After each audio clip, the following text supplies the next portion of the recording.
Watched a brilliant video last night by Jake Frew. I love his stuff anyway. I always get a little bit of a tip or a hint from him as well when he does his stuff, because there's so much to unpack. But he did a brilliant thing where he was talking about, he went to do a film, and because he wasn't well while he was there, he didn't get as much, well, they call it coverage, didn't get as much footage as he wanted to make the film. So he was forced into using what he had, and he was able to tell a story with what he already had. And it made him start thinking about what you need to tell a story, and the more emotional side of it and the more human side of things. It's brilliant. There's so much more of that happening on YouTube at the moment, where people are getting a bit sick and tired of overly technical things or retention editing, those tricks that people try and play to keep you on the channel all the time, when you don't need that. If you've got a story to tell or you are an engaging character, that should be more than enough. I'm just sitting there, I watched it 3 times in a row, just sitting there thinking about it. And it was brilliant. It was just, things were going off in my mind. It's right, it's 100% right. You don't need amazing cameras, graphics, transitions, on-screen assets. You don't need fancy editing. You don't need amazing thumbnails and titles or anything like that. It helps having stuff, but what you really need is a connection with someone.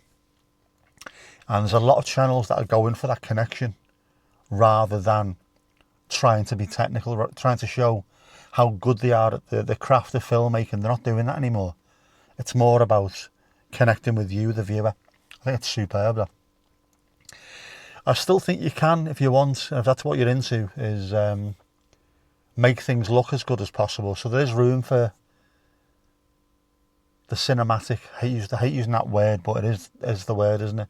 The cinematic, the more aesthetic, the more film-like look that you can get on videos. But I think the idea is make the art that you want to make, and if the art that you want to consume isn't there around you, fill that void around you by making it yourself. We've seen this loads of times in the past. One of the main ones that I remember, is just because of my age and growing up, was punk. At that time, music, there was a lot of prog rock, which was really inflated, very ego-driven, pompous. And for the kids on the streets, for the kids that were growing up, the tales of knights and warlocks and things like that had no resonance whatsoever. It wasn't what they were seeing on the streets. It wasn't the struggles that they were facing trying to get a job. It wasn't what 1970s UK was like when I was growing up anyway. So punk came along because there was nothing like that around at the time. Punk filled the vacuum, and it used the safety pin was a brilliant symbol for that, because that's what happened. It came along, it used the pin, and it popped the balloon of pomposity that was around prog rock and AOR and things like that. And it just said, we've got something to say, we've got a story to tell, we've got a message, and we're going to tell you exactly what we need to get off our chest, and you are going to listen. So I just think, yeah, create the art you want to consume yourself. And there's a good sign as well. If you're a painter, some kind of artist, and someone says to you, that's not art. Or if you're a musician and someone says, that's not music, that's just noise, you are on the right track. It shouldn't be palatable to everyone straight away. You need to know what your audience is and also what your audience isn't. And you need to know when to upset the right people. If you're upsetting the right people, you're doing the right things. You know the people. You know the people. I did growing up. The same people that will go out of their way to try and make things as difficult as possible for you. You're not there to placate them. You're there to annoy them. You're there to make them angry. And you're there to tell your story. Whether it's art, whether it's film, whether it's music, poetry, anything like that. Tell your story. And if it doesn't exist, what you want to watch, what you want to listen to, you create it. That's how bands started off. Loads of bands started off that way. Listening to music. I mean, I personally would love it if Radiohead was to release an album every Friday at 5 o'clock. They can't do that. No band can do that every single week of the year. It's impossible. So what do? You go and search other bands that are of a similar kind of ilk to them. Or you listen to what they listen to their influences, and then see what or how they got influenced by these other bands, to see if they're the same kind of thing that you like as well. And if not, you then create your own music. You fill that void with what you want to hear, what you want to see, what you want to consume. But I thought it was a brilliant video, because it flicked the switch in his head that you don't need what you think you need. You just need what you need. You know what I mean? No sense whatsoever, but if you go in with this idea that I definitely need this and this, but you don't really, do you? What do you need to tell a story? Well, I just need that and that. Don't need all the other stuff. We'll go and tell you a story. And if you want to add the other bits, you can do, but you don't really need it. It's a bit sort of, I suppose, unplugged, isn't it? Acoustic filmmaking. There you go. You don't need everything. You can throw it in if you want. You can throw it in if it feels good, if it makes you feel happy. But at the end of the day, to tell a story, you don't need that. To tell a story, basically all you really need, a pen and paper. You can tell a story. You don't need £4,000 cameras, fancy transitions and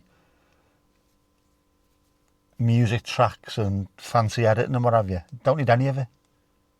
Pen, paper, write a story down, hand it to someone. There you go, there's a story. It can be as simple as that. Art, at its absolute finest, is simple. It's the most basic thing you can get. Whether it's a pencil drawing, whether it's an acoustic guitar and just one person singing. This is not difficult. It's not groundbreaking, but it's all you need to create. You don't need all the superfluous stuff. If you like to use that kind of thing, by all means use it, you know what I mean? It's there. It's been developed. People do like it. And I like prog rock. I like all the pretentious stuff. I like people who push themselves to the absolute limit. Musically. Film, people that really push themselves to make the most amazing thing. A Wes Anderson film or a Peter Greenaway film, where you could literally press pause at any point and hang that in a frame on your wall. I love all that. But at the same time, I've seen videos recently of people just walking through the woods or walking around fields talking to a camera. And that literally is all you need to tell a story. I've been gripped by listening to them every bit as much as I have by watching A Z and Two Noughts by Peter Greenaway. But it's two completely different things. Still storytelling. But some of it is just boiled down to the absolute basics. I love that. And if you can tell a story in as simplistic a way as possible, then when you do add the layers on top of it, it makes it all the better. And for that kind of stuff, look at Tim Runa or Ali Gallop. Two fantastic storytellers. Amazing. I'd love to have a fraction of their skills, but I don't. Therefore, if I have to work on anything, it's just finding stories or dragging them out of myself, because I know stories anyway, and then just making them as basic as possible. Things that other people might be remotely interested in listening to. There you go.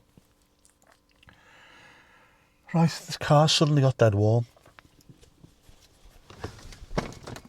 It's alright, I haven't got any ice cream. I did yesterday. Couldn't allow that to melt, could I? Can't allow cornettos to melt. That would be an absolute nightmare. Cornettos, yes, the Cornetto trilogy, of course. By Edgar Wright and Simon Pegg. Brilliant. Fantastic storytelling with little bits added on top. Well, lots of bits added on top, but the story first, always. Right, come on. I'm missing the rugby for you. I hope you know that. That's how much I love you, and you, and you, and you, and you.